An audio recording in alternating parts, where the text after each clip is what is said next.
संसार में दो ही स्थितियां हैं, एक तो चिंता की स्थिति है और एक चिंतन की स्थिति। जैसा मैंने निवेदन किया था कि व्यक्ति कभी रिक्त नहीं हो पाता, कोई न कोई वस्तु उसके पास रहती। जो असत है यदि उसको हटा दिया जाए तो सत की प्रतिष्ठा हो जाती। सत की प्रतिष्ठा होने के बाद मानव अपने आप ही आनंदित रहता है, उसके लिए उसको प्रयत्न नहीं करना पड़ता है। यदि मानव धर्म का अभ्यास करते करते, सेवा का अभ्यास करते करते, पाठ पूजा और सब में परमात्मा के व्याप्ति का दर्शन करते करते ऐसी स्थिति प्राप्त कर ले तो चिंता अपने आप मिट जाती है। और जब चिंता मिट जाती है तो रिक्त नहीं होंगे, तो चिंतन पास में आ जाएगा। वही चिंतन भगवत चिंतन होता है, वही चिंतन आत्मचिंतन होता है। सारे संसार के प्राणियों के लिए ज्वर के समान संतप्त करने वाली चिंता है। और वो चिंता सामान्य व्यक्ति की, सामान्य वस्तुओं की होती है, और जो बहुत विशाल बृहद विस्तार पूर्वक जीवन व्यतीत करते हैं उनकी चिंताएं कभी और अधिक विशाल भी होती। इसलिए परमात्मा के उस चिंतन को स्थापित करने के लिए चिंता मुक्त जीवन कैसे जिया जाए, यह हमारे शास्त्रों ने, संतों ने बार बार बताया है। वैसे तो आकांक्षा ही वास्तव में चिंता की जनक है, ऐसा कह सकते हैं। स्वामी रामतीर्थ का नाम आप सब लोग जानते हैं।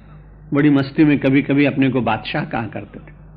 पंजाब के थे और बहुत उच्च शिक्षित थे। उस समय मैथमेटिक्स में प्रथम श्रेणी में कोई आदमी एमए पास किया हो, बहुत कम लोग पंजाब में मिलते थे। लाहौर यूनिवर्सिटी के ऐसे वो मास्टर डिग्री लेने वाले महापुरुष, और गृहस्थ जीवन में गए। हम सब लोग तो प्रारंभ अवस्था से आए, इसलिए जगत का बहुत जो कटु स्वरूप है उसका अनुभव नहीं हुआ। लेकिन वो तो गृहस्थ जीवन में गए, और गृहस्थ जीवन में जाने के बाद में अद्भुत वैराग्य आ गया। उचित था कि अनुचित था इसकी व्याख्या मैं नहीं करूंगा। और अपने छोटे से बेटे का हाथ पकड़े हुए उनका जीवन चरित्र मैंने पढ़ा तो अनारकली नाम का वहां बाजार था। मुझे तो लाहौर देखने का अवसर मिला नहीं, देश खंडित हो चुका था, अभी छोटी थी इसलिए हम नहीं देख पाए। पाकिस्तान देखा मैंने, प्रवचन किया मैंने कराची में। एक बार अफ्रीका से लौट रहा था पानी के जहाज में, करंजा नाम का जहाज। 3 दिन तक वहां सामान चढ़ाने के लिए, उतारने के लिए रुका। और जिन्होंने मेरा प्रवचन सुना था अफ्रीका में, वो वहां के राजदूत थे खिलनानी महोदय। उन्होंने भारतीय राजदूत को पत्र लिखा, कराची में एक स्वामी जी जा रहे हैं, यदि आप वहां के हिंदू बंधुओं के बीच में इनका कोई प्रवचन कराना चाहें तो कराएं व्यवस्था। कुछ वहां के मंदिर स्वामी जी देखना चाहें तो आप दिखाएं। तो मैं 3 दिन पानी के जहाज में था। मुझे पाकिस्तान की सरकार की ओर से जो लेने के लिए सज्जन आए, मुझे बड़ा आश्चर्य हुआ। मेरे साथ वो संस्कृत में बोले, बख्शी उनका नाम था, मुसलमान थे। उन्होंने कहा कि मैं बनारस में पहले एक हाई स्कूल में संस्कृत पढ़ाता था। विभाजन होने के बाद मुझे लगा कि मुझे पाकिस्तान में जाना चाहिए। मैं आ गया। मानसिक रूप से मैं सुखी नहीं हूं, लेकिन अब आ गया तो आ गया। और मेरी ये ड्यूटी लगाई गई है कि 3 दिन में आपको घुमाने ले जाऊंगा। मुझे बड़ा अच्छा लगा कि एक मुसलमान बंधु के साथ मुझे संस्कृत में बात करने का अवसर मिले। उन्होंने सब कुछ बताया, देखा। देखने के बाद में कई लोगों के निकट से उनकी मानसिक दुख का दर्शन भी करने का अवसर मिला। मैं पुनः अपने प्रसंग पर आपको ले चलूंगा कि मानव के जीवन में चिंता जब कभी आ जाती तो बड़ा कष्ट होता है। और रामतीर्थ महाराज वैराग्य के झोंके में, आनंद में अपने पुत्र को लेकर अनारकली बाजार में निकल रहे। बड़ी भीड़ है। उस सारी भीड़ में अचानक उन्होंने अपना हाथ झुड़का। बालक छोटा है, बड़ा अन्याय है बाहर से दिखने पर, और वो तुरंत कहीं दूर चले गए। उस दिन के बाद लोगों को पता नहीं लगा कि वो कहां है। बहुत दिनों के बाद पता लगा कि टिहरी के जंगलों में साधना कर रहे हैं।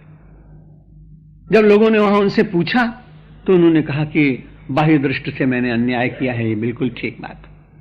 लेकिन वैराग्य की ऐसी सघन अवस्था में पहुंचने के बाद मैं जागतिक कर्तव्यों का पालन करने में अपने को असमर्थ पा रहा था। तब मैंने कहा, एकांत में यदि छोड़ दिया जाए किसी को तो ज्यादा दुख होता है, लेकिन भीड़ में यदि किसी को छोड़ दिया जाए तो भीड़ में उसका मन लगा रहता है। इसलिए मैं अपने बालक का हाथ छुड़ा के परमेश्वर के हाथ में देकर चला आया। ऐसा सब लोग नहीं कर सकते, करना भी नहीं चाहिए। लेकिन उन्होंने बड़ा निश्चिंत जीवन जीने के लिए इतना बड़ा त्याग किया। त्याग करने के बाद में जब उनसे किसी ने पूछा आपको कैसा लग रहा है, तो उन्होंने कहा कि मुझे लग रहा है मैं बादशाह हूं। तो बादशाह के पास तो सेना होती है, प्रासाद होता है, बहुत सारे लोग होते हैं, प्रशस्ति पाठ करने वाले चारण भाट होते हैं, बड़ा भारी विस्तार होता है, आप कैसे बादशाह हैं? उन्होंने कहा बादशाह जो होता है उसकी कोई इच्छा नहीं होती, वही बादशाह हो सकता है।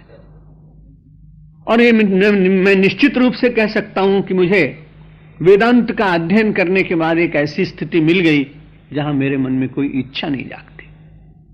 और उन्हीं के द्वारा ये बड़ा प्रचलित दोहा जो आप में से बहुतों को याद होगा, चाह गई चिंता मिठी मनुआ बेपरवाह, जिनको कछु न चाहिए ते शाहन के शाह।